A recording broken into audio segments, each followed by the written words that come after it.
The crow had seen the world end 1,000 times. It had circled over kingdoms swallowed by fire, listened to the silence of fields where only bones remained, perched on gallows where the condemned still twitched in the wind. Its wings carried centuries, its eyes had watched empires rise and collapse into dust. And now it perched above the summoning hall. Below, young mages gathered, trembling with hope, eager for the beasts that would crown them with greatness. Wolves, hawks, phoenixes, symbols of nobility, carved into history. They whispered promises of glory, of legacies that would outlast their flesh. The crow only watched.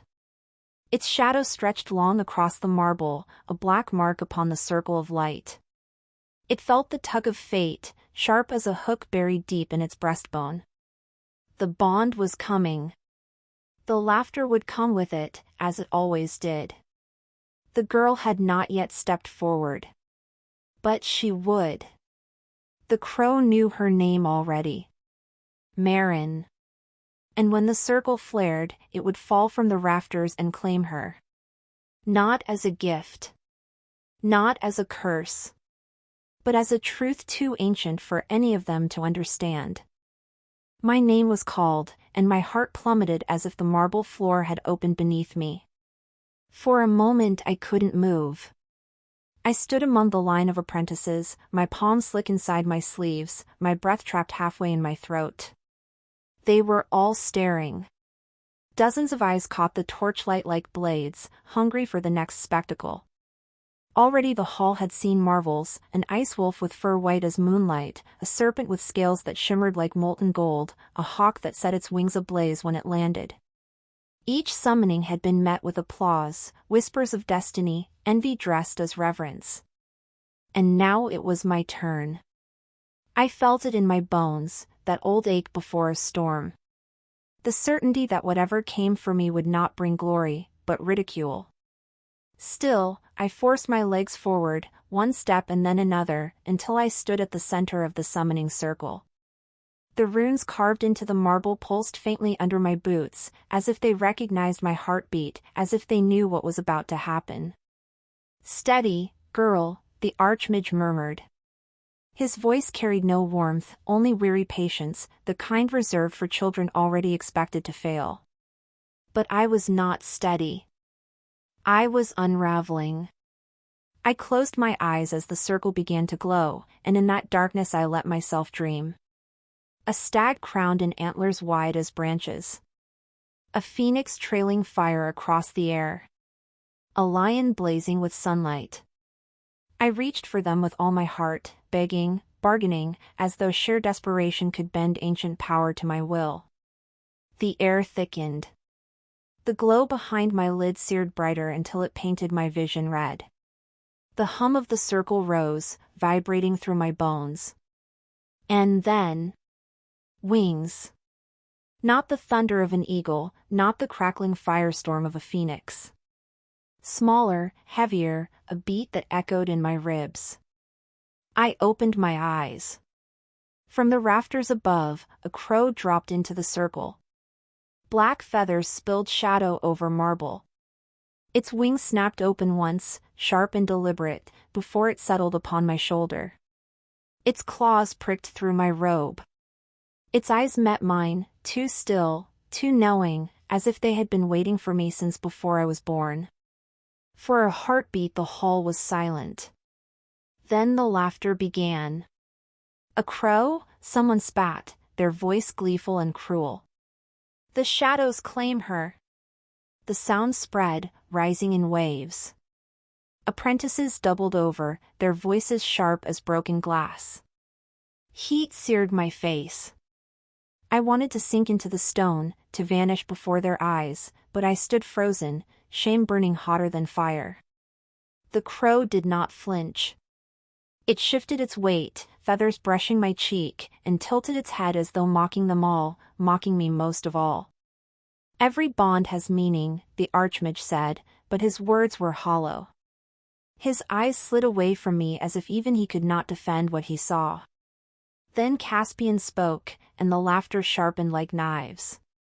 "Even magic spits on her," he said smoothly, golden-haired, perfect in the torchlight.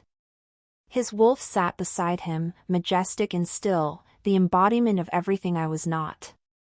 He smiled at me, cruel and effortless. A carrion bird for a girl born of shadows. The laughter renewed, louder now, filling every crevice of the hall. My throat closed. I swallowed the sting of tears, because I would not give him, or any of them, the satisfaction. The crow dug its claws into my shoulder, not painfully, but firmly, as if to anchor me. And in that moment, amid the chaos, something stirred in my mind. A whisper, not of words, but of intent. A pressure that filled me with the cold certainty that this was no accident. This crow had chosen me. The ceremony moved on as if I were already forgotten. The archmage dismissed me with a flick of his hand. I walked out of the circle with my head bowed, laughter following me like a pack of hounds.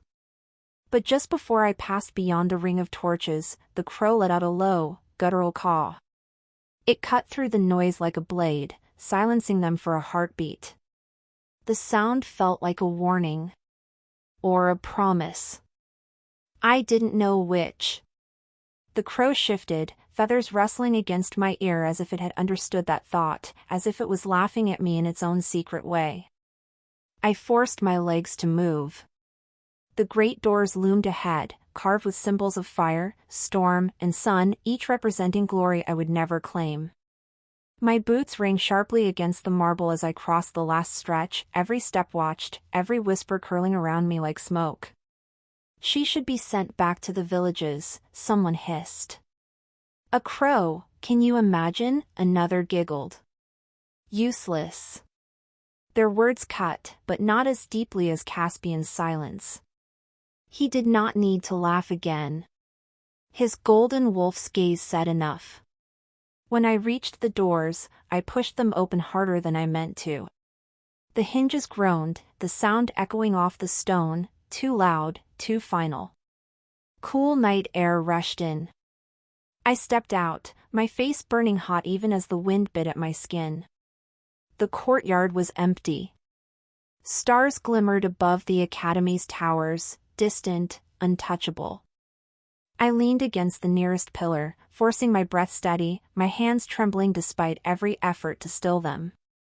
The crow fluttered from my shoulder, landing on the pillar's edge. Its head tilted, beak glinting in the starlight. For the first time, I saw it properly, every feather gleamed faintly blue in the moonlight, as if darkness itself had taken shape. It stared at me with one unblinking eye. "What are you?" I whispered. The crow gave a sharp click of its beak. The sound was not answer, not yet, but it was not meaningless either. It lingered in my ears as if it wanted to be understood. "I don't want you," I said, softer this time, ashamed even as the words left me. I wanted. But my throat closed before I could finish. I wanted anything but this. The crow fluttered closer and landed back on my shoulder. Its claws gripped tightly, but there was weight in it beyond flesh and bone. It felt like being claimed, as much as claiming. I shut my eyes. For the first time since the circle, the laughter in the hall faded from my mind, pushed away by the strange, ancient quiet that seemed to radiate from the bird. I didn't understand it.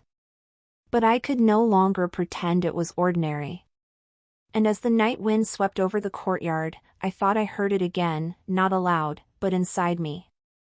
That same silent whisper. Not a curse. Not a mistake. Something else. Something waiting. I did not sleep. The laughter echoed in my head long after I left the summoning hall, curling around me like smoke, smothering every attempt at rest. When I closed my eyes, I saw the crow's black wings blotting out the marble floor.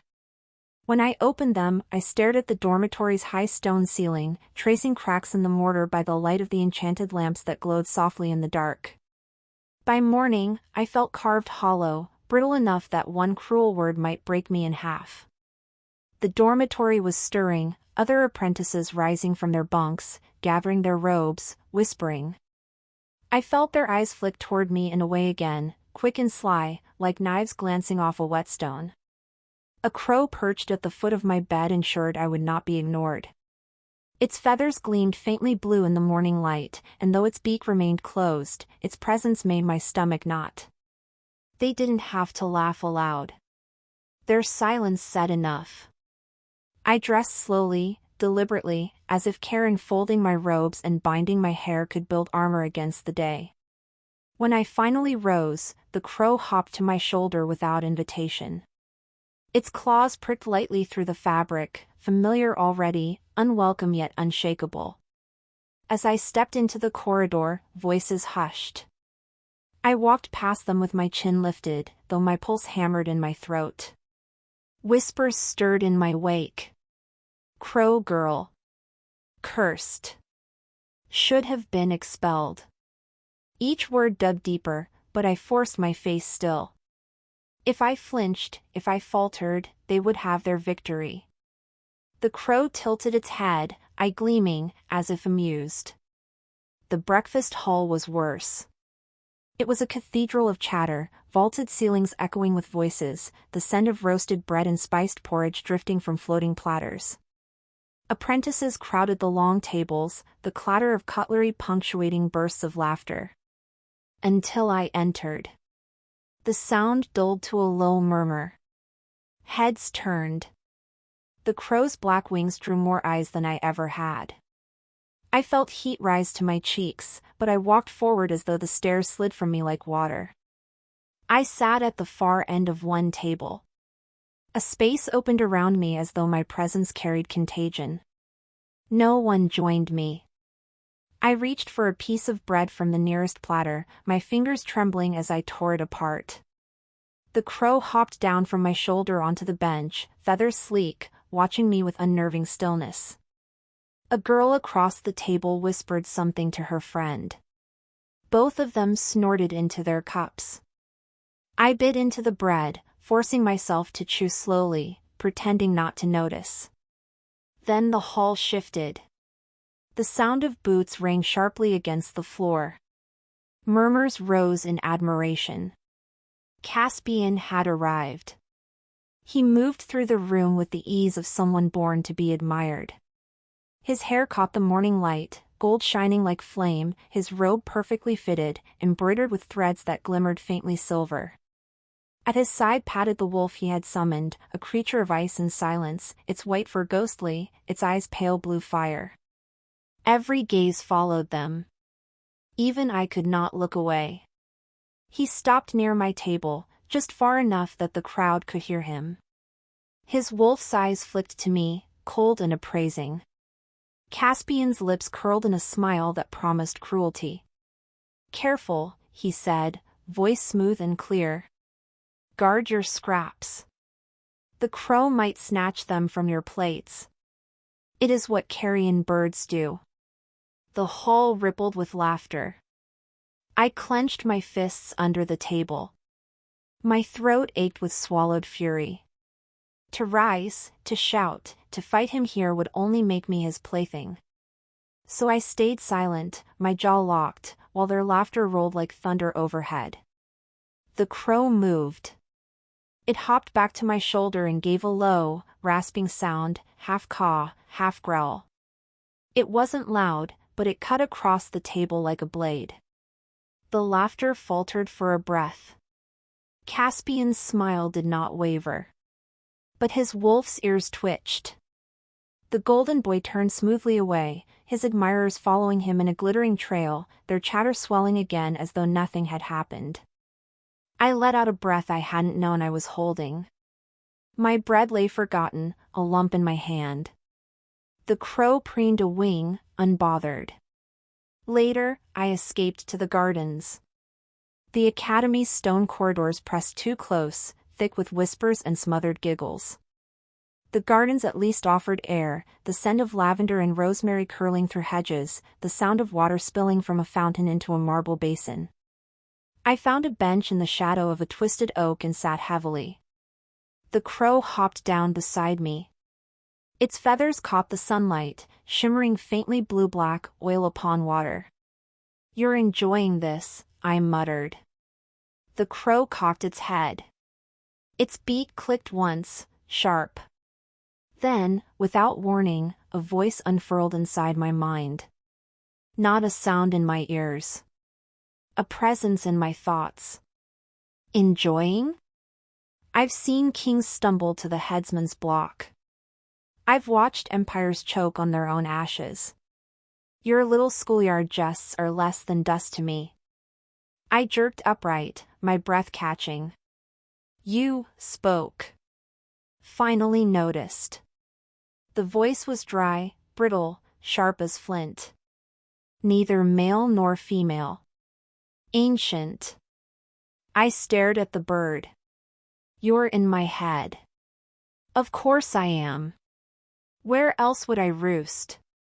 That empty silence rattling between your ears was begging for company. I flushed hot.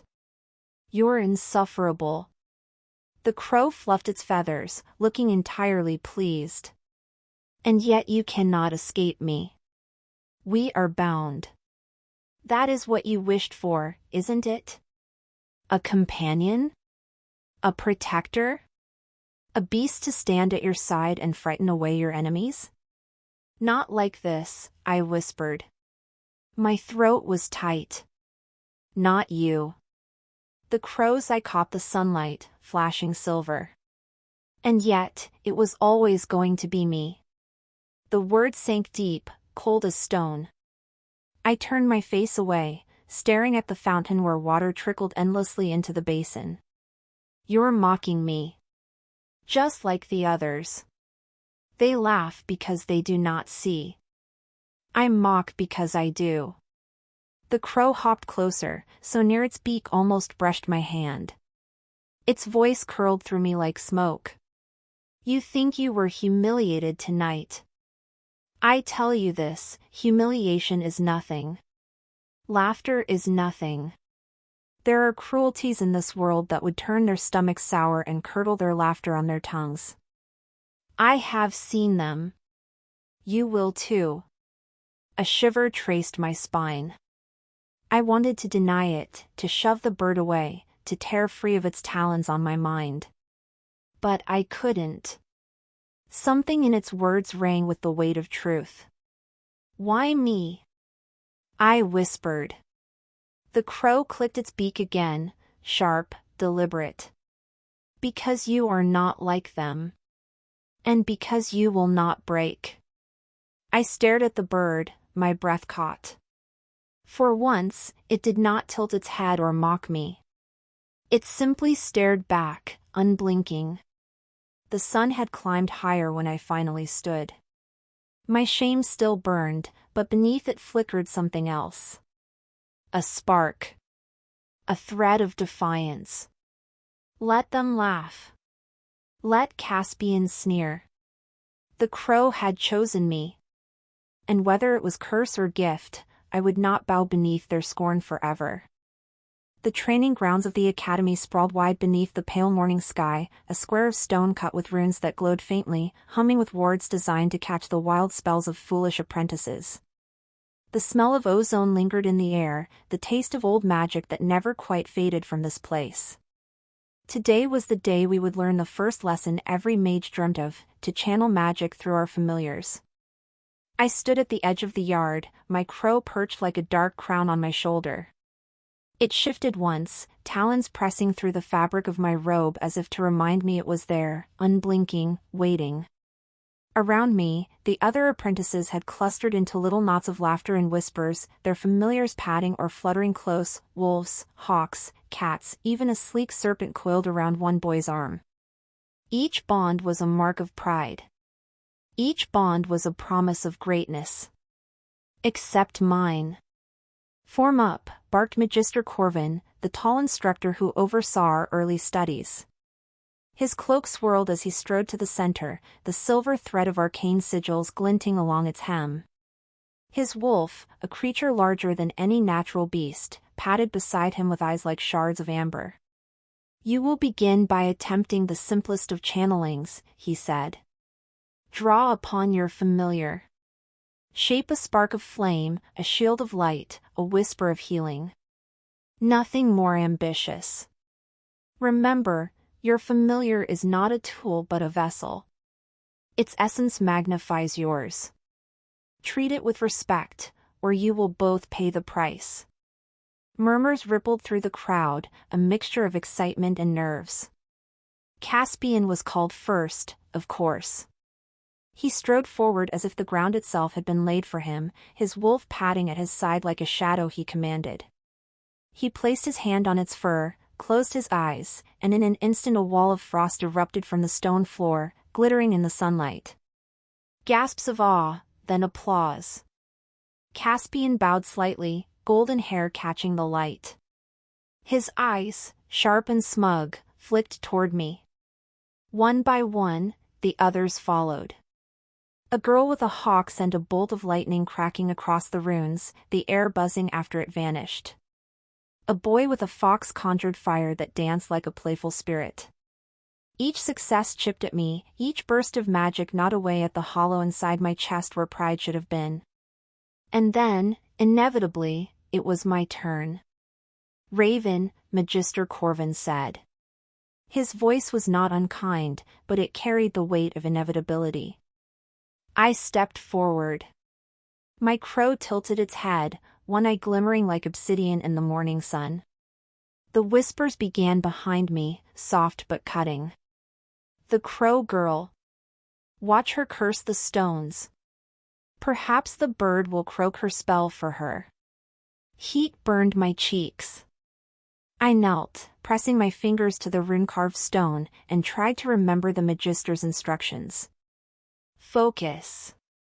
Draw upon the familiar. Shape the spark. Fire, I thought. A simple ember, just enough to silence them. I reached inward, to the place where magic coiled, waiting. I sought the crow, its presence like a black well in the dark. I touched it, and the world tilted. Cold rushed through me, not fire but shadow, a flood of ink spilling from the edges of my vision. Instead of light, darkness poured from my palm, smothering the tiny flicker of flame I had imagined. The air around me chilled, the runes under my hand flared with sickly light, and for a heartbeat a shape, sharp, winged, skeletal, loomed at the edge of perception before dissolving. Gasps.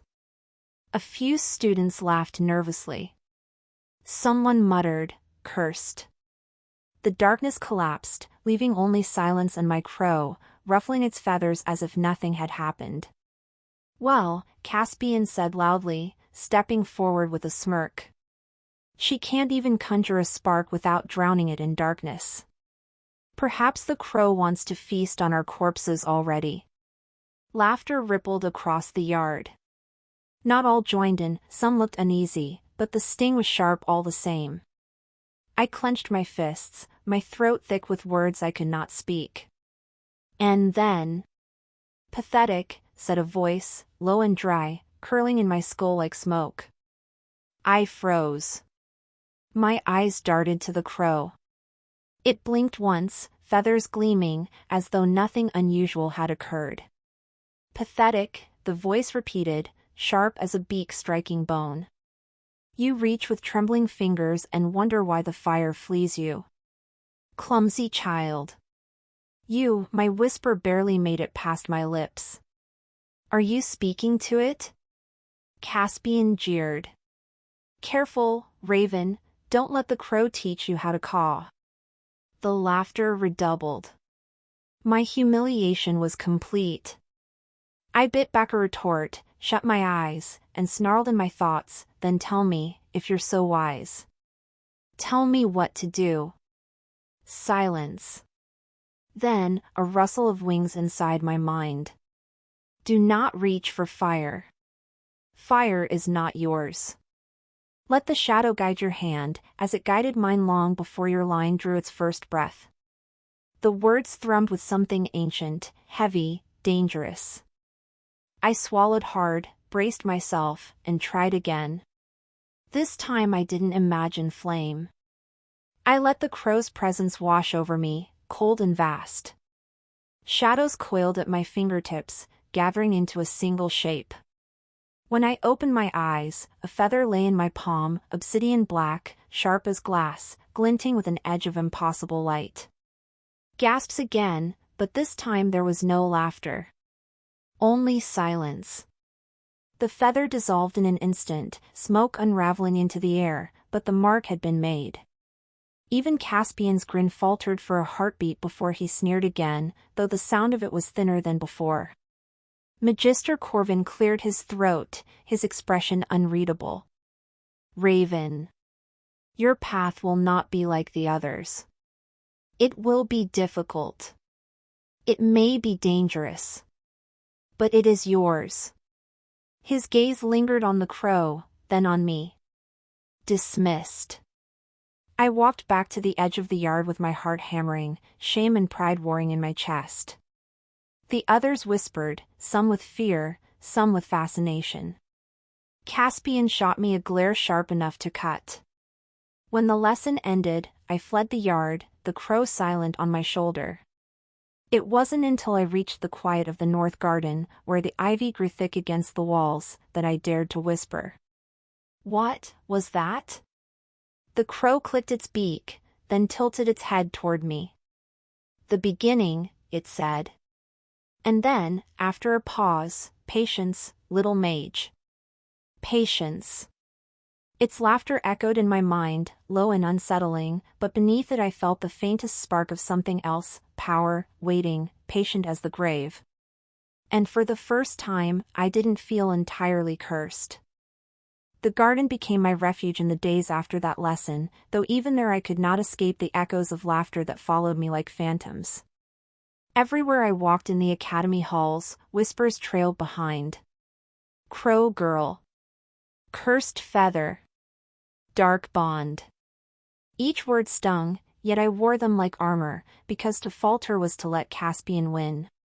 Still, shame had a way of gnawing at me when I was alone. In the quiet of my chambers, I tried again and again to coax flame into being, to prove to myself that I was not bound only to shadow.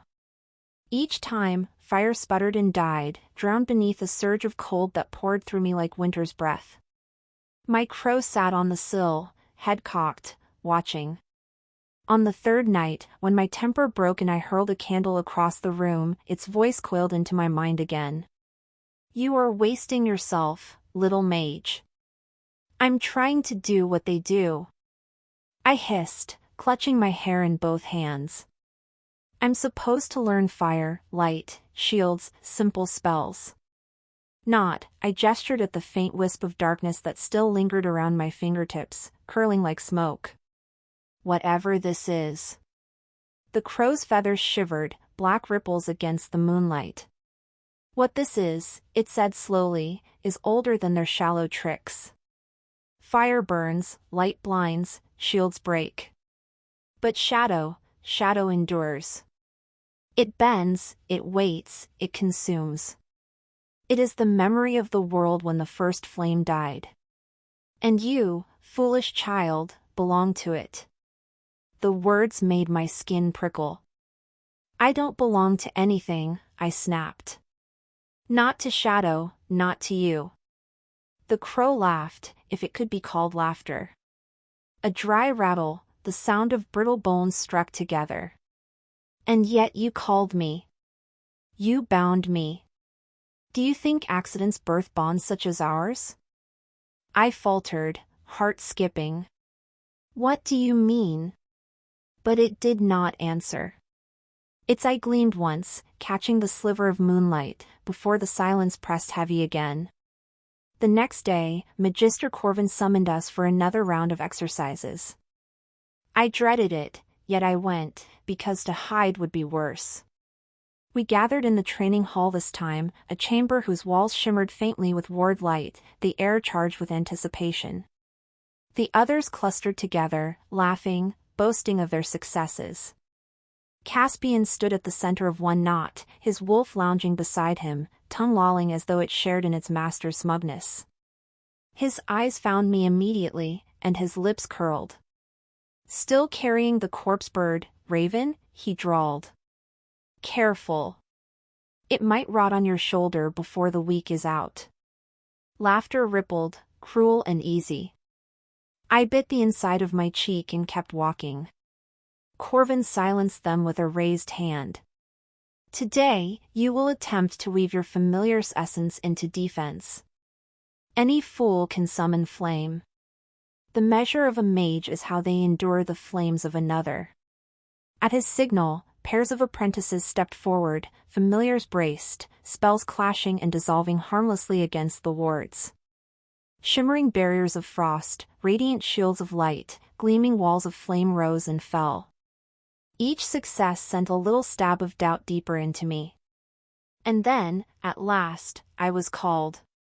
Caspian, of course, was chosen as my partner. He grinned like a wolf scenting blood.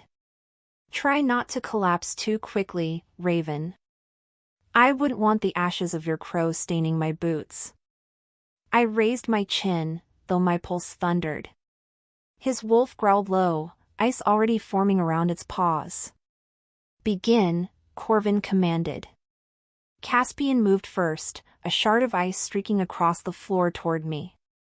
Instinctively, I raised my hand. Fire, I tried again for fire. A barrier of flame, bright and strong. But the crow's voice cut through me, sharp as a knife. Not fire. Shadow. Darkness surged, smothering my will, and before I could resist it, the ice shattered against a veil of blackness that unfolded before me like wings. The sound was wrong, like stone grinding on stone. Gasps echoed in the hall. The veil dissolved a heartbeat later, leaving only thin wisps of smoke curling from my hand. My chest heaved. Caspian's smile had faltered, but only for an instant. Tricks, he said. Nothing but tricks. He launched another spell, larger, sharper. This time, I didn't think. I let the crow guide me. The darkness came willingly, a shield woven not of light but of absence, and the shard vanished into nothingness. For a moment, only silence filled the hall. Corvin's eyes narrowed. Enough. His voice cut through the murmurs. Raven. Again, your path is not theirs. I will not forbid it, but you must master it, lest it master you. I bowed my head, trembling with shame, pride, fear, I could not name it. The crow shifted its wings, its beak brushing my ear as if to whisper only for me. Better, it said. But you have yet to understand. Patience. Patience. Always patience. I clenched my fists, staring at the empty space where the shadow shield had been.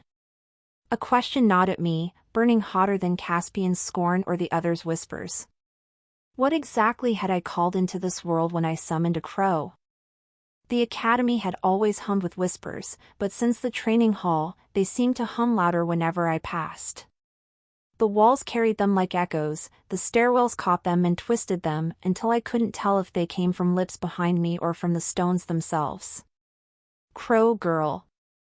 Shadow bond. Her magic eats light. It should have been easy to ignore them, but whispers stick. They cling to the skin like damp. At meals, no one sat beside me. The benches filled on either side until I was left with a hollow of empty space, my tray of bread and soup as untouched as my throat. When I looked up, heads turned quickly, laughter muffled. Even the familiars avoided mine. Cats arched their backs, snakes slithered behind their master's robes, and one boy's owl hissed when my crow tilted its head toward it. The crow, of course, only relished it. Let them stare, it murmured, voice dry as dust in my mind.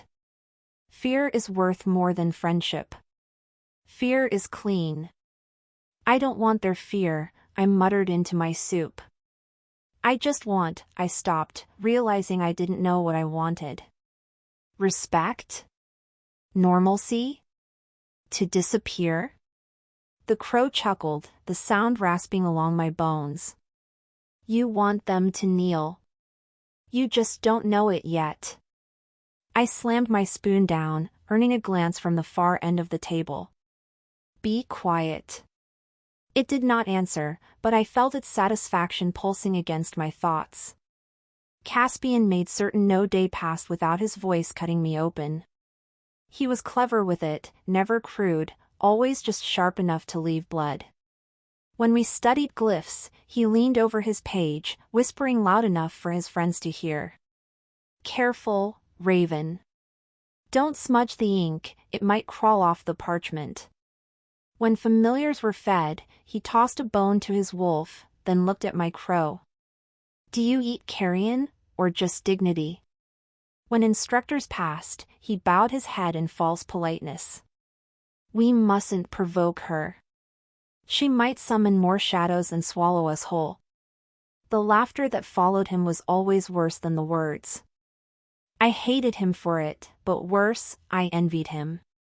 His wolf gleamed with strength, his magic flared bright and easy, and when he walked, people moved aside with admiration instead of unease. Everything about him was what the Academy promised: power, glory, belonging. And everything about me was the opposite. It came to a head one afternoon in the library. I had hidden myself in a corner with a stack of dusty grimoires, trying to pry meaning from ancient symbols that blurred before my eyes. My crow perched above me on the shelf, feathers rustling softly. You'll never master glyphs if you keep glowering at them, Caspian's voice drawled. He and two of his followers blocked the aisle, books tucked under their arms like props rather than study. Go away, I said without looking up. Or what? He stepped closer, his shadow falling across the page. You'll drown us in your smoke again? The crow stirred, its claws scraping wood. My pulse quickened. I said go away. Caspian leaned closer, his wolf nosing at my chair, its breath hot and rank. His grin was perfect, cruel. Maybe they should send you home. Let you rot with your crow. A cursed bird for a cursed girl. The crow's voice slid into me, sharper than a blade. Strike him. Show him what fear is worth. I clenched the edge of the table, nails biting into the wood. My magic stirred, cold and restless. Caspian must have seen it, because for a flicker his smile wavered. Then he barked a laugh and turned away, his friends trailing him. Only when their footsteps faded did I realize my hands were trembling, and smoke curled faintly from the pages of the book I had nearly destroyed. The crow leaned down, its beak near my ear. Good, it whispered. Better. You begin to feel it. I pressed my hands to my face, fighting the heat in my throat, the knot of anger and shame that sat there like a stone. That night, lying awake in my narrow bed, I thought of Caspian's words, of the stairs, of the way the Academy had turned cold around me. I wanted to belong, but the truth coiled in my chest, undeniable. I would never belong to them. The crow shifted on its perch by the window, feathers glinting silver in the moonlight. You are not made to belong, it said. You are made to stand apart. I turned my face into the pillow, but sleep would not come. The whisper lingered, threading through my dreams.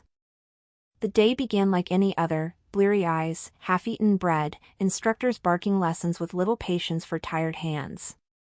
But the unease that coiled in my stomach was sharper than usual, a wire pulled too tight. The crow had whispered to me all night, its voice pacing through my mind, and when I woke, my bones ached with restless energy. By afternoon, the lesson was combat drills. Corvin gathered us in the training yard, familiars lined in perfect, gleaming rows. Control, he said, his voice carrying over the clamor. That is the foundation of magic. Without it, your power will eat you alive, and those beside you. Today, you will spar, no more than a single spell each. Precision, not spectacle. Remember that. Pairs were chosen. I had hoped to be matched with anyone else, but of course fate, or Corvin's cruel sense of humor, set me against Caspian. His wolf stretched, ice flecking the air from its breath, and his grin was that of someone who had already won.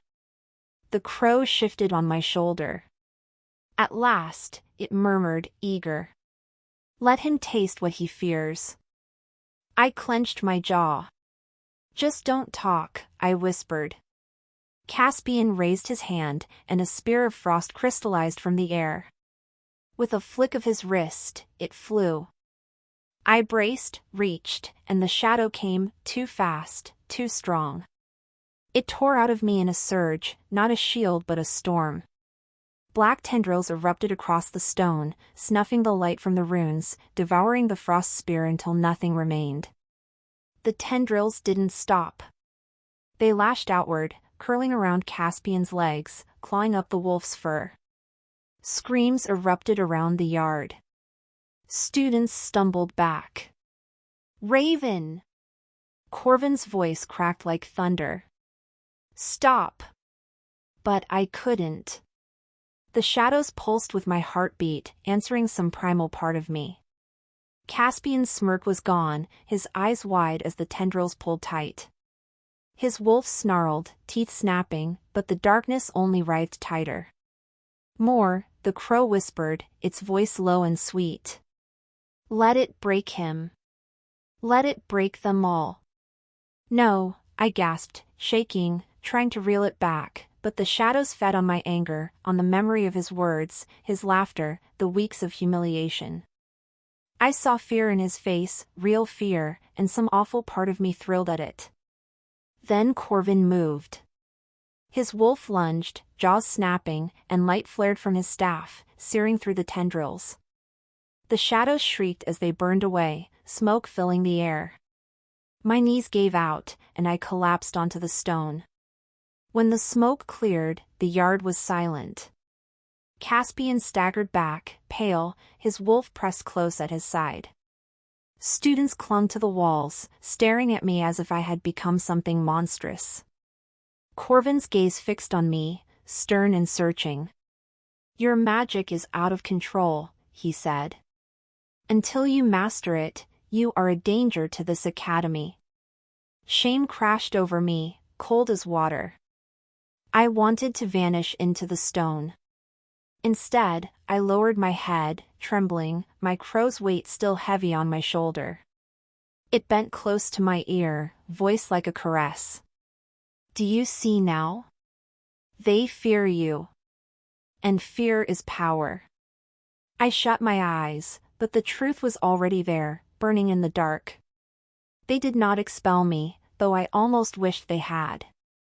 Instead, Magister Corvin ordered that I be confined, no sparring, no lessons with the others, no library access without supervision. I was to remain in my chamber unless summoned. It was not mercy. It was containment. The punishment was written across the faces of the apprentices as plainly as the runes carved into the academy walls. They no longer whispered when I passed, now they simply stepped aside, as though the air around me burned.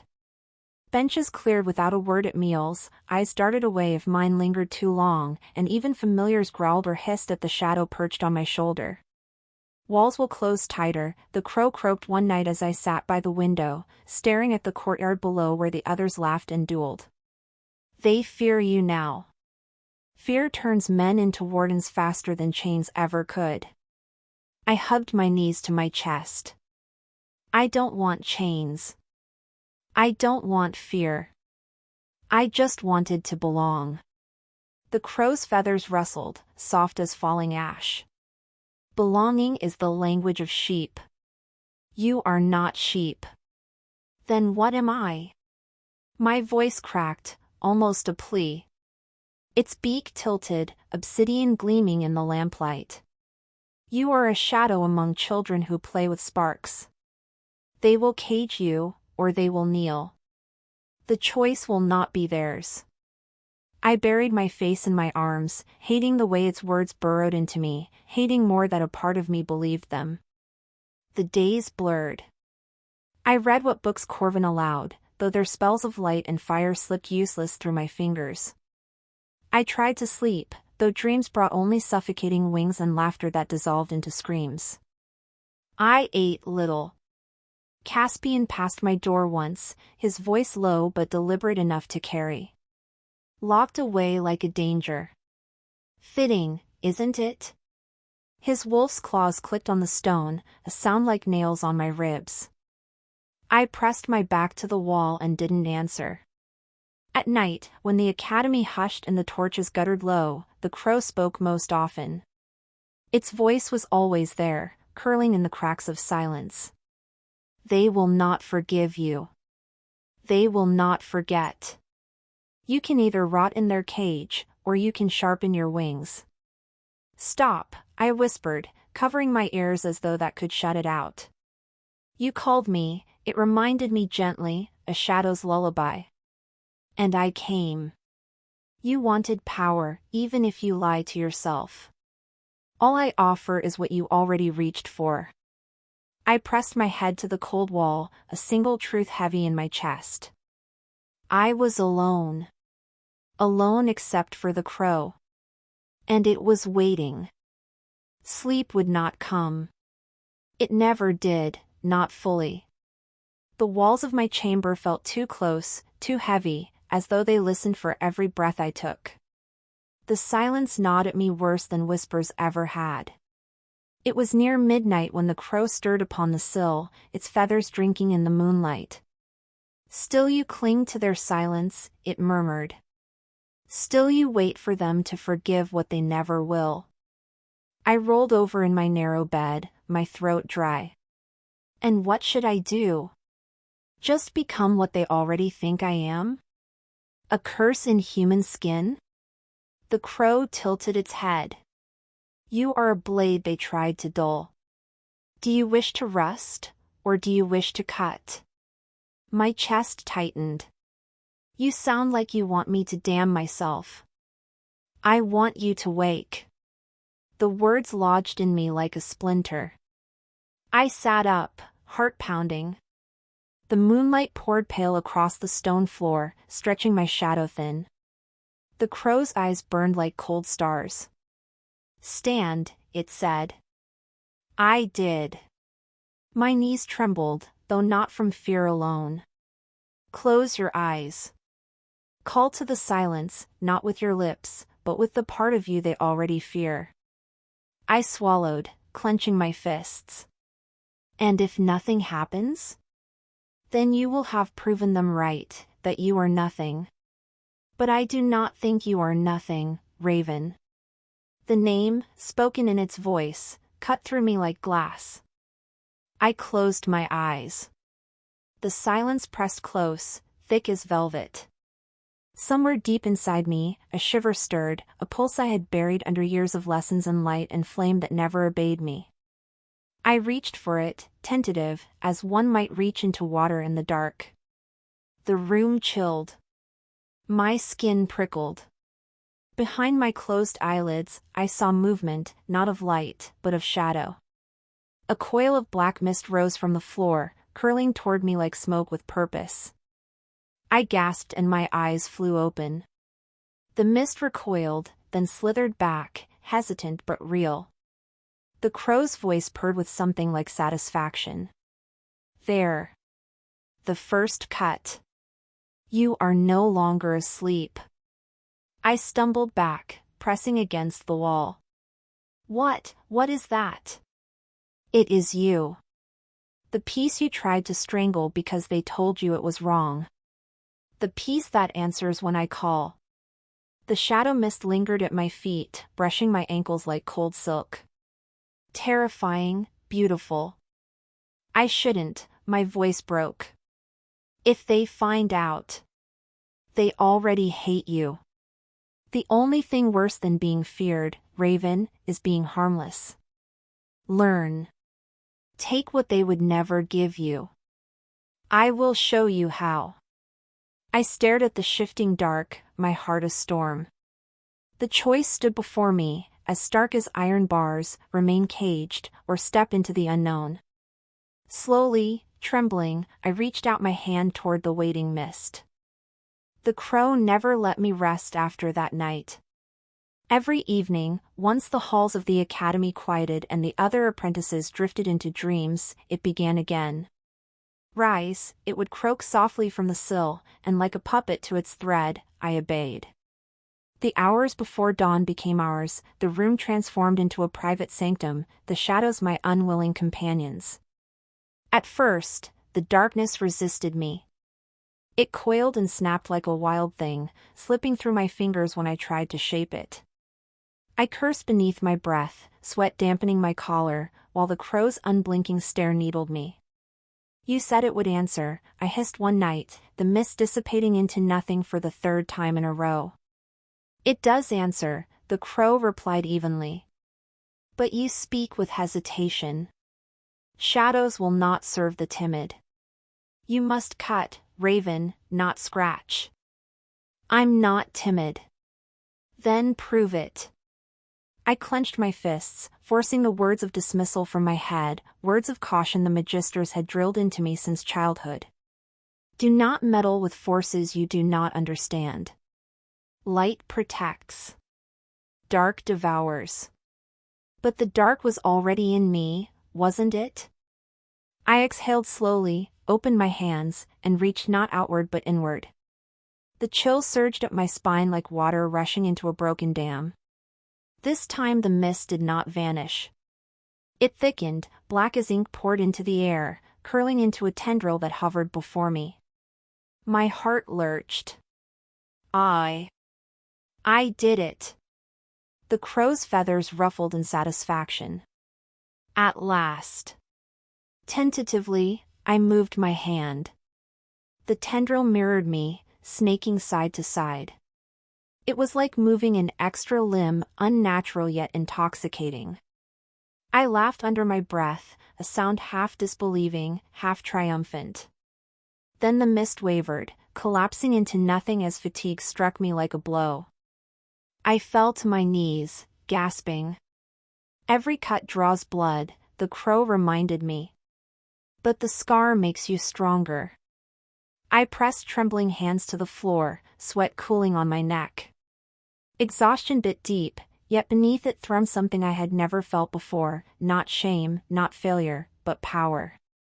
The days were a blur of isolation and watchful silence. By daylight, I kept my head down, enduring the stares and mutters, ignoring Caspian's barbed remarks. But inside, a fire, or perhaps a shadow, was lit. My nights were alive. Within a week, I could coax 2 tendrils from the air, twisting them like braids of smoke. Another night, I wrapped the darkness around a candle, smothering its flame without touching it. The crow watched, its voice always steady, never congratulatory, as though it knew praise would weaken me. Do not play, it said one night when I giggled nervously at the sight of my own shadow splitting into 2. Command. Playthings do not survive. Command, and they will obey. The command came easier than I expected. The shadows bent, curving into forms my heart imagined, a knife of smoke, a pair of wings unfurling behind me, a hand stretching outward. They vanished after moments, leaving me shaking but hungry for more. And always, guilt lurked close. When I lay in bed, trying to calm my pounding heart, I would hear my old instructors' voices, warning of corruption, of what darkness did to the soul. Sometimes I even whispered apologies into the air, though I did not know whether they were meant for my teachers, my family, or for myself. The crow never mocked me for it. It simply said, "You will learn, Raven. Guilt is a candle in the wind. It flickers and dies. Power endures." But the academy noticed. At first, it was only a whisper, a pair of apprentices murmuring in the hall that the west wing felt colder at night, that they heard the echo of wings though no bird flew. One swore she saw her own shadow shift against the wall though she had not moved. I walked past them, my crow perched silent on my shoulder, and felt the hairs rise on the back of my neck. Did they know? Could they feel it seeping from me? By the second week, the whispers reached the magisters. I overheard Master Aloan, her voice tight with suspicion, speaking to Corvin near the refectory. Not natural. The wards tremble in the west wing. Something stirs. Coincidence, Corvin replied, though even he sounded strained. The wards falter sometimes. Not like this. I slipped away before they saw me, but the words clung to me like burrs. My chest hollowed with dread. If they discovered what I was doing. That night, when the crow bade me rise again, I hesitated. They'll notice, I whispered, pacing my chamber. They're already talking. If they find out, it won't be punishment this time, it'll be exile, or worse. The crow blinked, unimpressed. Do you imagine ignorance will save you? They already fear you, Raven. You cannot unmake that. All you can choose is whether to be feared as a fool, or feared as a force. My throat tightened. You make it sound so easy. It is not easy. But it is simple. Silence pressed heavy between us. Finally, I exhaled, my decision unraveling inside me. I stood in the moonlight, and the shadows stirred. The practice that night came sharper, more decisive. I formed 3 tendrils at once, weaving them together into a single twisting rope. Sweat rolled down my spine, my arms shook, but the darkness obeyed. I pressed harder, imagining an enemy standing before me, Caspian, smirking as always, his wolf's eyes flashing. The shadows leapt at my vision, striking with a hiss like tearing cloth. I gasped as they shattered the stool across the room into splinters. For a moment I stood frozen, staring at the wreckage, my hands trembling in the cold. Then the crow's voice slid into the silence, low and rich as velvet. Yes. I pressed my palms to my face, half horrified, half elated. The power had listened to me. It had answered. But so had the Academy. The following morning, the corridors buzzed with rumor. Furniture broken, someone whispered. As though crushed by an unseen hand. Another apprentice swore she had woken to find her blanket pulled tight around her neck, as if strangled. The magisters called for extra warding candles in the halls, their flames glowing steady but cold. Caspian sneered at me as I passed him, his wolf growling low, as though it scented the truth. I kept walking, my crow silent on my shoulder, the secret weight of shadows coiling in my chest. That night, when I returned to my chamber, the crow tilted its head, eyes gleaming. They feel you now, it whispered. The game has begun. I sank onto my bed, heart racing, torn between dread and something dangerously close to exhilaration. The shadows pressed close around me, waiting. And I no longer knew if I wanted them to stop. The training hall hummed with tension that morning, though no one said why. The air itself seemed heavier, as though the stone remembered the whispers from the night before. Apprentices shifted uneasily, exchanging glances while pretending not to notice the extra warding candles set along the walls. Their small flames burned steady and pale, giving off little warmth. I tried to keep my head down, to take my place among the others as though I were no different than them, but it was useless. The whispers had grown sharper overnight, feeding on rumor like fire on oil. That's her, one boy muttered as I passed. She's the reason the halls freeze at night. She cursed my sleep, a girl whispered to her friend. I clenched my fists and kept walking. The crow perched on my shoulder gave no sound, though I felt its gaze burn against my cheek. Magister Aloan called for sparring drills.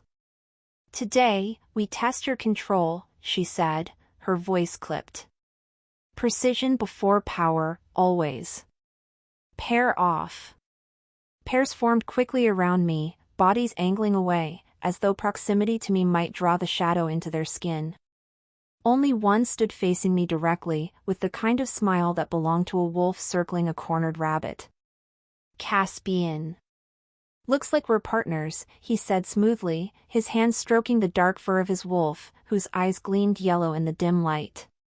Try not to break the spar, Raven. Or the furniture.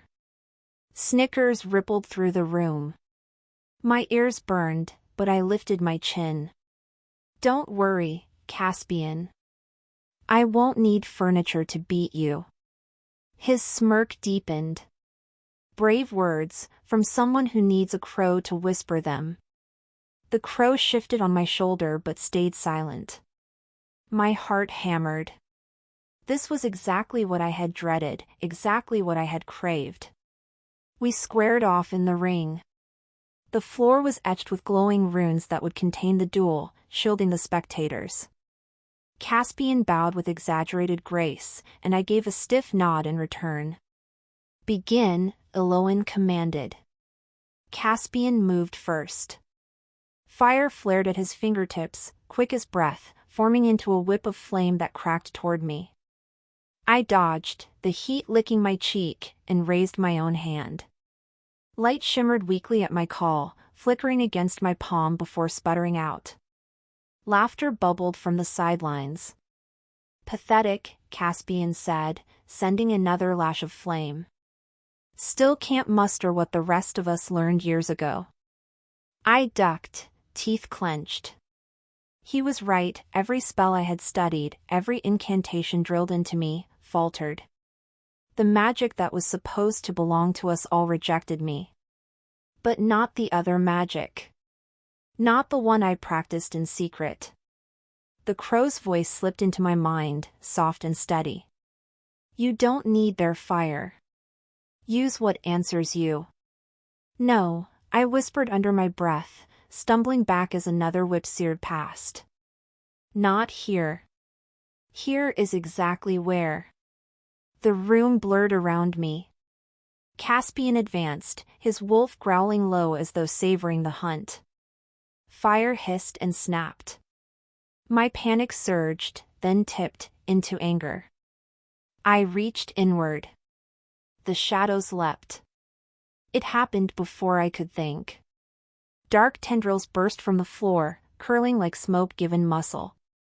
Gasps erupted around the hall. Caspian faltered, his flame whip wavering as the shadows coiled around it, strangling the fire until it sputtered out. What? His voice cracked, his confidence faltering. I stood rigid, my hands trembling, as the tendrils writhed. They weren't steady like in my chamber. They stretched wild, lashing against the runes, clawing toward Caspian's wolf. The beast snarled and backed away, hackles bristling. Caspian's eyes widened with something I had never seen from him before, fear. Raven! Eloin's voice cut like steel. Enough! I tried to release it, tried to pull back, but the shadows clung to me, alive, hungry. My vision blurred. Panic clawed my throat. Stop! I cried, but the tendrils only thickened, splitting into more, stretching toward Caspian as he stumbled backward. The room was filled with shouts now, apprentices scrambling, the scent of scorched air sharp and bitter. The crow cawed, wings flaring. Command them! Do not plead, command!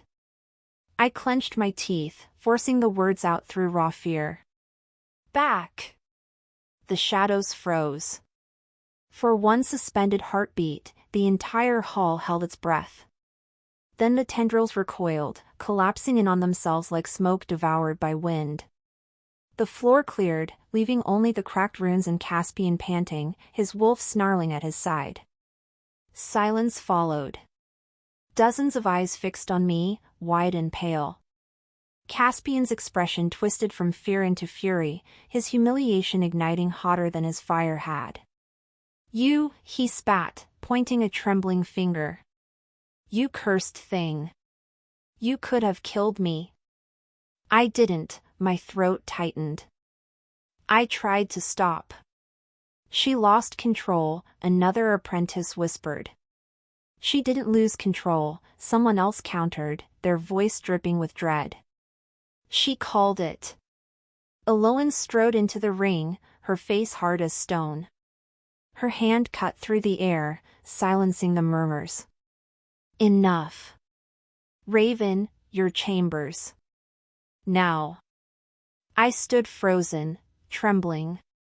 My crow fluttered from my shoulder to the beam above, silent witness to the ruin. Now, Eloan repeated, her eyes boring into mine. Before I summon the council. The walk back to my chambers felt longer than any road I had ever walked. Apprentices parted around me, their silence louder than screams. Caspian's glare burned into my back, his wolf's growl echoing in my ears. Inside my chamber, the door shut behind me like a cell. I pressed my palms against the cold wood, my breath ragged. They'll expel me, I whispered. They'll do worse. The crow swooped down, landing on the back of the chair before me. Its eyes glinted. And yet you won. For a moment, you were stronger than him. Did you feel it? I sank into the chair, burying my face in my hands. I almost lost control. I almost. Almost is not did, it interrupted. You are stronger than you think. Stronger than they want. They cannot bind what has already awakened. My stomach twisted. Part of me wanted to scream at it, to tell it to leave me in peace. But another part, the part still trembling with the memory of Shadow's strangling flame, hungered. I raised my head, meeting the crow's gaze. What happens now? Its beak clicked softly. Now, Raven, the real war begins. I could still feel it. Even after the door slammed behind me, after the footsteps of the apprentices faded down the corridor, the memory clung like smoke to my skin, the shadows coiling, answering, hungering. My hands trembled as though the tendrils had never left them. I stumbled to the bed and collapsed, curling into myself. The taste of it, the thrill, lingered beneath the shame, and I hated that I couldn't separate the two. I didn't mean to, I whispered into the stillness. I didn't mean to. But you did, the crow said from the sill, its silhouette jagged against the pale slice of moon. And you will again. I buried my face in the pillow. Leave me alone. If you wished me gone, I would not be here, it replied. You called me, Raven, remember? And when they cast you out, when their laughter became a cage, who answered? Not them. My chest ached. You don't understand. I almost hurt him. The crow tilted its head. You almost defended yourself. There is a difference. I squeezed my eyes shut. Caspian's face, twisted between fear and rage, burned behind my lids. I had wanted to see fear in his eyes for years, hadn't I? And when it came, why did it taste so sweet? Because it was power. The thought shamed me more than the laughter ever had. I pulled the blanket over my head, as though cloth could smother it. The crow's voice came softer now, as if wrapping me in feathers instead of talons. Do you know why they despise you? It is not because you failed their lessons. It is because you found what they cannot teach. You make them afraid, Raven. And fear is power they can never take from you. My throat tightened. I wanted to deny it, but the words sank like hooks. Time lost all shape in that chamber. Hours, maybe days, stretched thin. I did not eat much, nor sleep. I sat with my knees hugged to my chest, staring at the floor, waiting for the inevitable. Sometimes, I whispered apologies into the silence, to Eloan, to Caspian, to my mother whose face had always been so proud when she sent me here. None answered. Only the crow, its eyes unblinking, watching me unravel. On the third night, though it may as well have been the 30th, a knock broke the stillness. 3 sharp raps. My heart clenched. Raven, came a voice beyond the door. Magister Corvin. Calm, but heavy with judgment. The council summons you. I froze, breath trapped in my chest. The crow fluttered down to my shoulder, its claws pricking lightly. At last. I rose on shaking legs, every movement brittle, as though I were made of glass. The door opened, and 2 wardens stood waiting, their expressions cold, hands resting on the hilts of their blades. Not for show. For me. The council chamber was lit by tall white candles, their flames steady and bright, casting long shadows that clung to the walls. The air smelled of wax and iron. 7 magisters sat in a crescent, robes heavy, eyes sharper than knives. I was led to the center of the circle. My crow perched high in the rafters, unseen but present, its gaze like a coal burning into my back. Raven, Magister Aloan began, her voice clipped. Do you understand why you stand before us? Yes, I whispered. My throat was too dry for more. You conjured shadow, said Magister Dalthorn, a thin man with hands folded like talons. Not by accident, but with intent. Before witnesses. You endangered your peers. Do you deny it? The room seemed to tilt. I lost control. I didn't mean. Control or no, he snapped, it is forbidden. Corvin leaned forward, his eyes not unkind, but heavy with the weight of inevitability. Raven, we gave you every chance. We overlooked your failures, your missteps. But this cannot be ignored. Whispers stirred among the magisters. Some said expulsion. Others, lower and darker, said banishment. My stomach turned to stone. I looked up at them, trembling. Please, I said, my voice cracking. I don't want this. I don't want any of it. I never asked for shadows. They just came.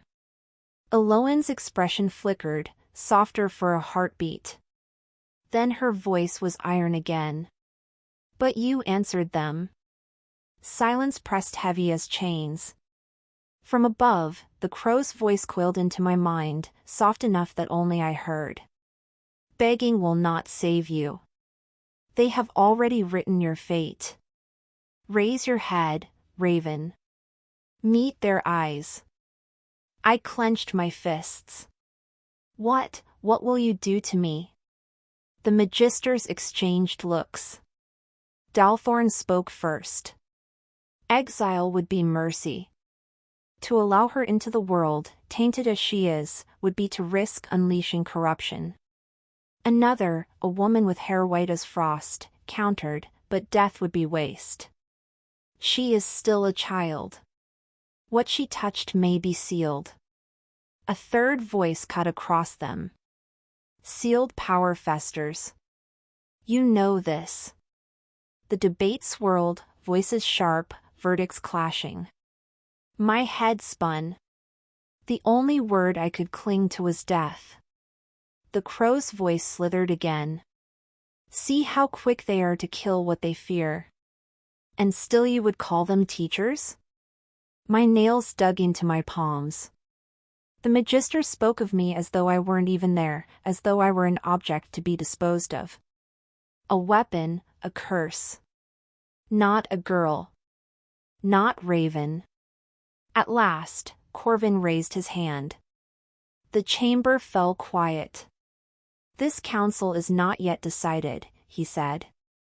Raven, you will remain confined to your quarters until a verdict is reached. Wards will be set to bind your power. You will not leave, not even to train. Do you understand? My voice scraped raw. Yes. The words tasted like ash. I was led back through the halls, past the stairs, past the whispers that followed like hounds. When my chamber door closed once more, the crow alighted on the sill, eyes gleaming. They cage you again. But cages crack, Raven. Shadows slip through bars. I collapsed onto the bed, shaking. They'll kill me. I know they will. Maybe not today, maybe not tomorrow. But they'll do it. The crow tilted its head. Then learn faster. Grow sharper. By the time they raise their blade, you will be the storm it cannot cut. I stared at it through a blur of tears. My fear, my shame, my anger, all tangled in a knot I could no longer undo. And in the center of that knot, something darker stirred. Caspian had always been admired. From the moment he had stepped into the academy halls, he wore talent like a mantle, his flame conjurations bright, dazzling, hungry. His father had been a magister, his bloodline thick with respect, his future already written in whispers of council robes and high seats. He did not fail. He did not fade. And yet, Raven. That cursed girl with her pale crow and the hollow look in her eyes. She was nothing, he had told himself 100 times, a misstep of fate, a smear of soot among stars. But now he had seen the shadows coil at her fingertips, had felt the room grow colder when she drew breath. It had unsettled him in ways he refused to name. She should not have power. Not like that. Not power that bent rules, that ignored the hours of study and sweat he had given. She had stolen something dark from the night itself, and every time she stood defiant beneath the whispers, it was as though she mocked him. He clenched his fist until the knuckles whitened. They didn't see her for what she was. The magisters hemmed and hawed about judgment and fate, as though there was a decision to be made. Caspian knew the truth. If they hesitated, Raven would sink her claws deeper, and the council would fall blind to her corruption until it was too late. Unless someone forced them to see. He sat in his chamber, the orange glow of his conjured flame dancing across the stone walls. The fire crackled faintly, steady and obedient, a reminder that his magic was pure, controlled, worthy. Not like hers. He leaned forward, staring into the flame. "You will not take what's mine," he whispered. His jaw tightened. "The future, the glory, the seat, mine." Raven was a shadow, but shadows only lived because light gave them form. And he would be that light, burning her away before she could poison the air he breathed. Caspian began to think, careful and cold. There were ways. The girl had already been punished, already under suspicion. A single push might tilt her into ruin. A rumor seeded in the right ears. A sudden disturbance traced to her chamber. A witness coaxed, bribed, or frightened into truth. He smiled bitterly. She was alone. She had no allies but a crow. That made her weak.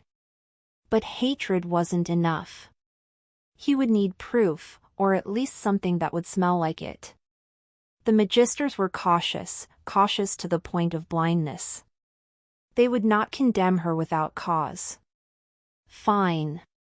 He would give them cause. A dangerous thought ignited within him. What if he provoked her, in public, before eyes that could not look away? Raven's temper was thin, her fear a wild thing. She might slip. She might reach for the shadows before she realized what she had done. And then, oh then, the magisters would not hesitate. Caspian leaned back, extinguishing the flame with a flick of his wrist. Darkness filled the room, and in that darkness, he imagined her broken, stripped of her crow, cast out from the academy's gates.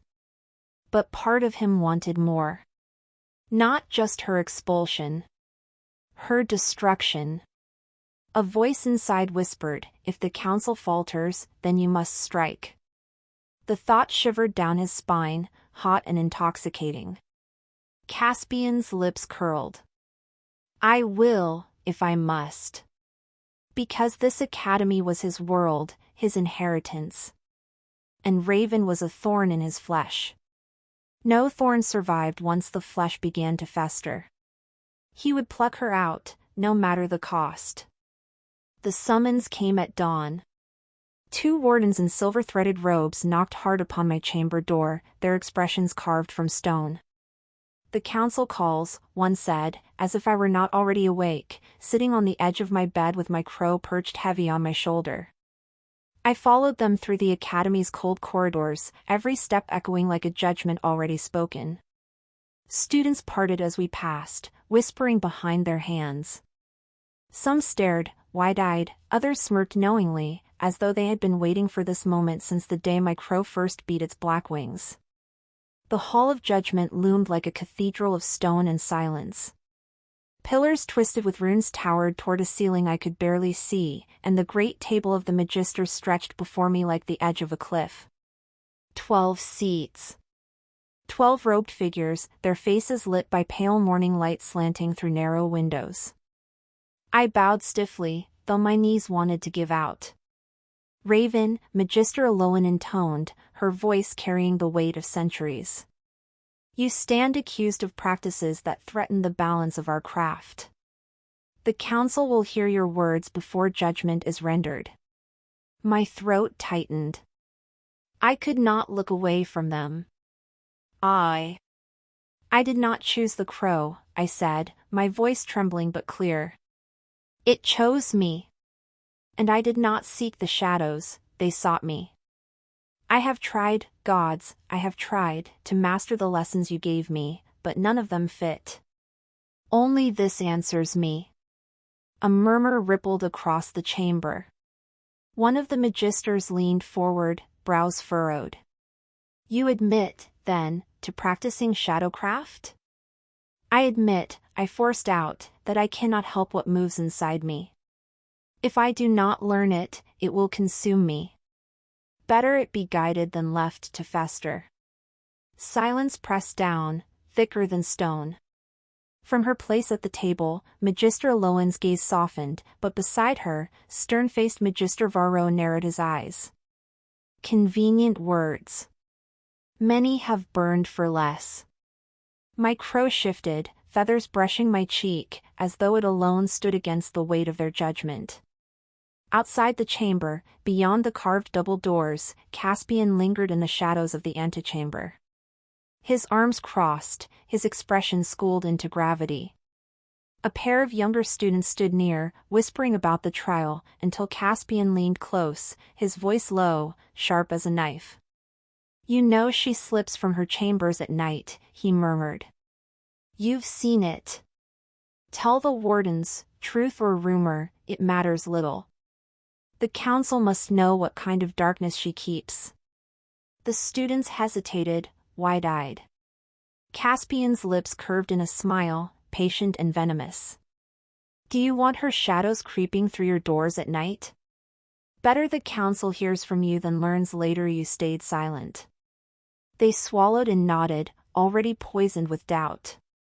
Caspian straightened, satisfaction flickering through his eyes, then turned his ear back toward the closed doors. Inside, Magister Varro spoke again. "You speak of guidance, child, but what proof do we have that you seek control rather than corruption?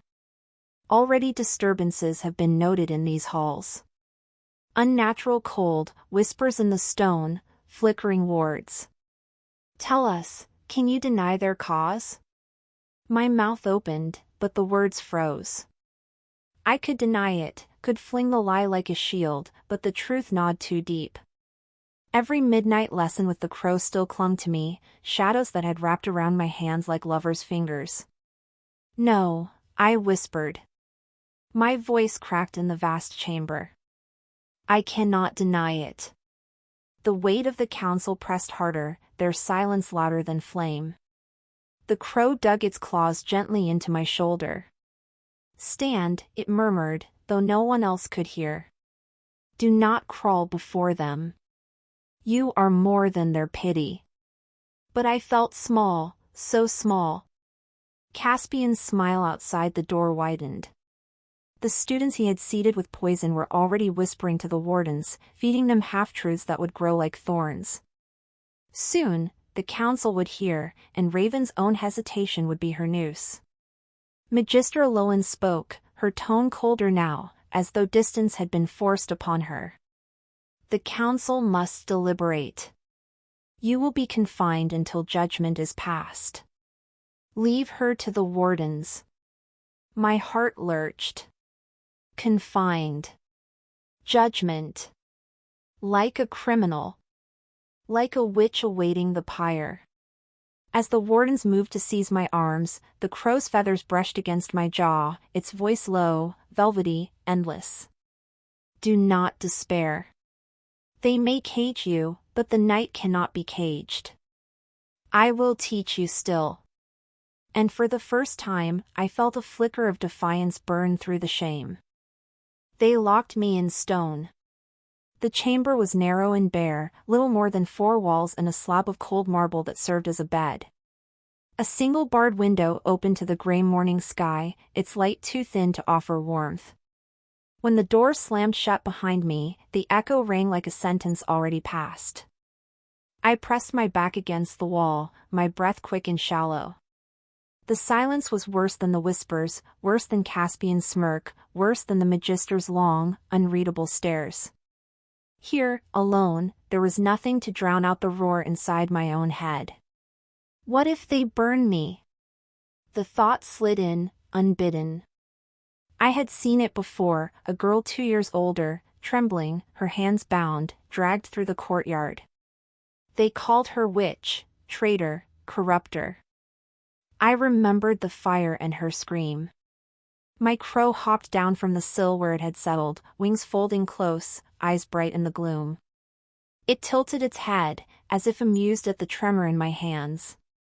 Do you feel it now? The truth of their mercy? Stop, I whispered, but my voice cracked. I can't, I shouldn't have. Shouldn't have lived? Shouldn't have survived what they never understood? Do not crawl in their chains, Raven. You are not theirs to judge. The words wrapped around me like smoke, dark and sweet. I wanted to push them away, but part of me leaned closer, desperate for any voice but my own. I'm going to die here, I said, though I hated how small it sounded. The crow hopped onto my shoulder, its feathers brushing my cheek. Not if you listen. Not if you learn. The cage is only stone, but you are shadow.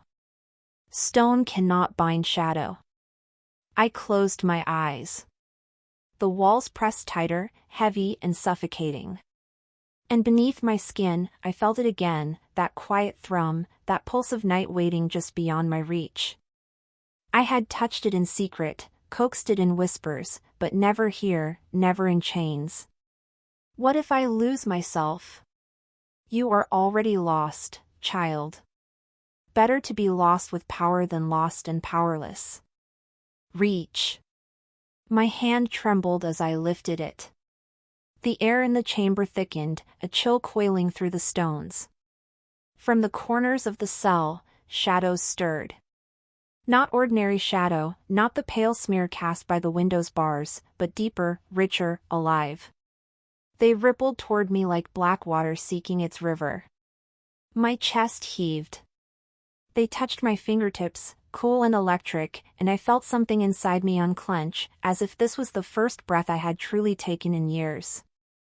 The crow's voice was velvet in my ear. Yes. Let them scorn. Let them judge. When they cast their sentence, you will not bow. You will rise. The shadows wrapped my hand, curling up my arm like ink spilling across parchment. The cold seeped deep, and with it came a strange exhilaration. Terror and wonder, indistinguishable. I could not stop. I did not want to stop. Beyond the chamber, in the council's private halls, Caspian moved like a flame slipping under a door, subtle, unseen, but spreading. He had found Magister Varro alone, deep in a ledger of discipline reports. She's dangerous, Caspian said softly, his tone carefully measured, respectful. Everyone knows it. I've seen her at night, whispering to her crow, drawing things from the walls. Ask the wardens. Ask the students. The disturbances? They started when she came. Vero's sharp eyes lifted, narrowing. You claim much, apprentice. Caspian bowed his head, but the corner of his mouth twitched. I claim only what I've seen, master. If she is not stopped now, she will grow beyond control. And then it will be too late. Varro studied him for a long moment. Caspian held his gaze, letting the fire of his conviction burn just enough to be seen as loyalty rather than malice. When the Magister turned back to his ledger, Caspian smiled to himself. The seed was planted. Inside my cell, the shadows ebbed back, leaving my hand tingling, my heart racing. I collapsed onto the slab, breathless, trembling, but alive with something fierce.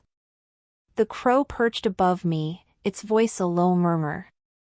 They cannot cage what you have become. When they summon you again, you will not fear their judgment. You will make them fear yours. I buried my face in my hands, a sob catching in my throat. I wanted to deny it, to cling to the hope that I could still belong, still be saved. But deep inside, in the part of me that had always been alone, I felt the truth like a blade pressed to skin. The shadows were mine. And I was theirs. The hall was full. Every seat along the gallery steps groaned beneath the weight of students, apprentices, and wardens, their faces pale in the torchlight. Whispers rippled like a tide, hissing my name, spitting it, gnawing at it. Raven, the cursed one. Raven, the crow's girl. Raven, the shadow witch. At the far end of the hall, the council sat in their 12 high seats, robes heavy with authority. Between them and the crowd stretched an open floor of polished stone. And there I stood, bound by a silver-threaded cord that bit at my wrists. The crow perched on the gallery railing above me, feathers gleaming black-blue. It watched with unblinking eyes, its silence louder than the whispers. Magister Varro rose, his voice cutting through the hall. Apprentice Raven stands accused of practicing forbidden arts, of consorting with Shadow, and of endangering the wards of this academy. She will answer before us all. A murmur of approval swept the hall. I felt their eyes like needles, and my throat burned with the weight of unshed words. I tried to speak. Lies, someone hissed. Monster, another spat. And then Caspian stepped forward from the crowd, his presence like a spark dropped on dry grass. The hall hushed.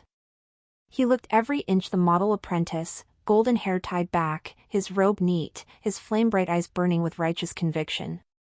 He bowed to the council, then turned toward me, his voice clear, strong, calculated to carry. I have seen her call to the dark. I have felt the chill of her sorcery in the halls. Shadows crawl where she treads, and still she denies it. The hall roared, voices tumbling over one another, until Magister Aloan struck her staff against the stone for silence. Caspian met my gaze. He wanted me to break. He wanted me to burn myself. And I almost did. My body shook with the effort of swallowing the shadows that stirred at the edges of my vision, that pressed at my skin like a tide against a dam. Speak, Aloan commanded. I never asked for this, I said, my voice low but steady. The crow came to me. The shadows answered when nothing else did. If you would call that corruption, then condemn me. But do not think I chose this path to spite you. I only chose to survive. A silence fell, sharp as glass. And Caspian laughed. It was soft, cruel, meant for me alone. Survival? That's what you call it? You are a leech in darkness. Show them. Show them what you really are. Something in me snapped. The shadows surged, leaping to my defense, coiling around my wrists, tearing the silver cord to shreds. Gasps rose from the hall.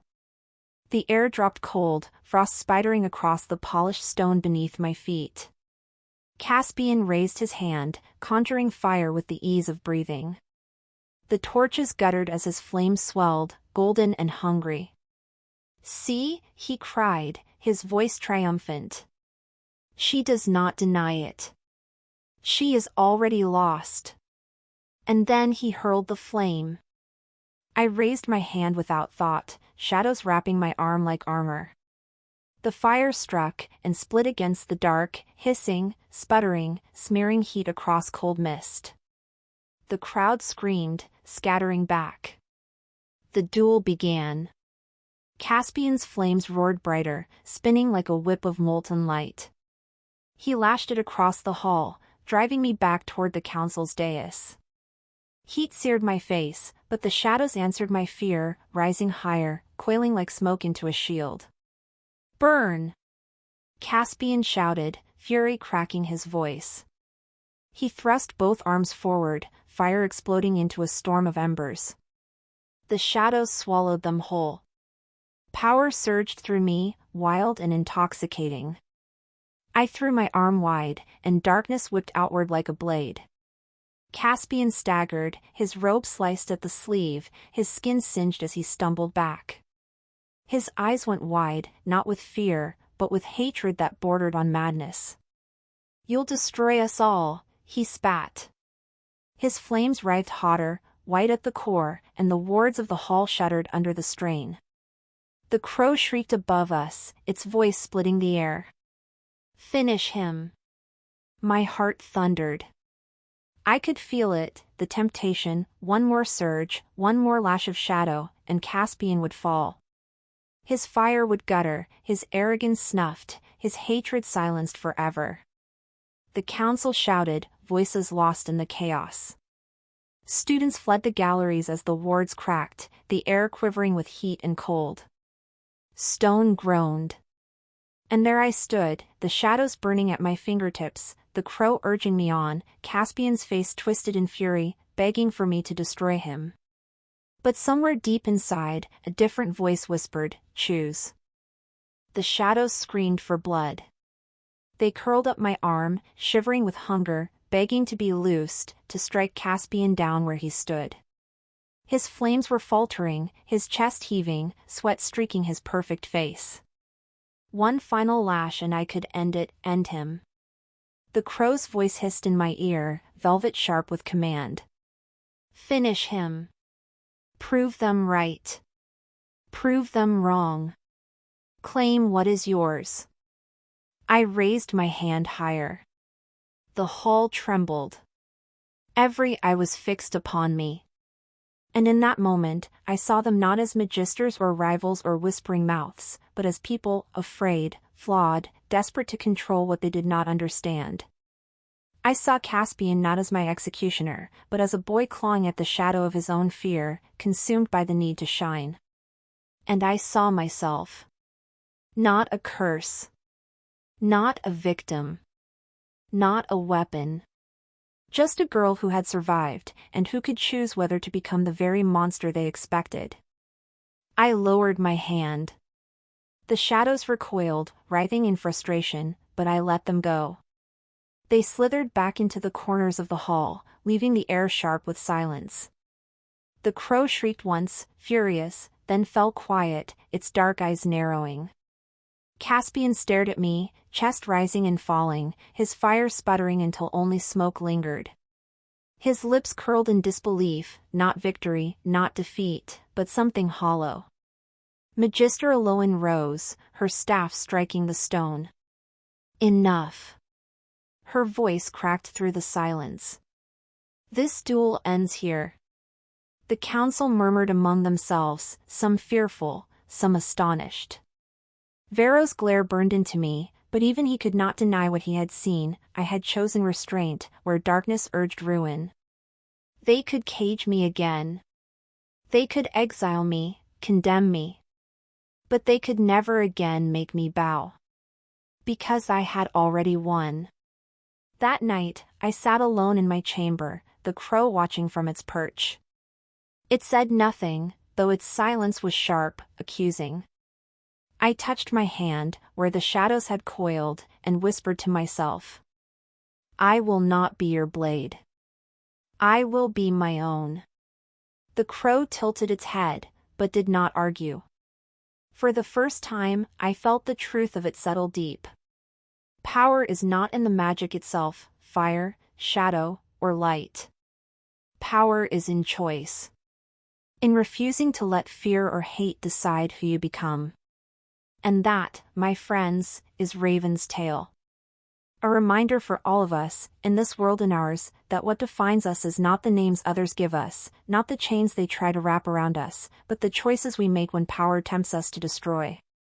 If Raven's story struck a chord with you, if you felt her struggle and her triumph, then I invite you to join me on this journey. Like this video, share it with someone who needs a reminder of their own strength, and subscribe to the channel for more tales where magic, myth, and meaning intertwine. Because sometimes, the greatest magic we can wield is the courage to choose who we are.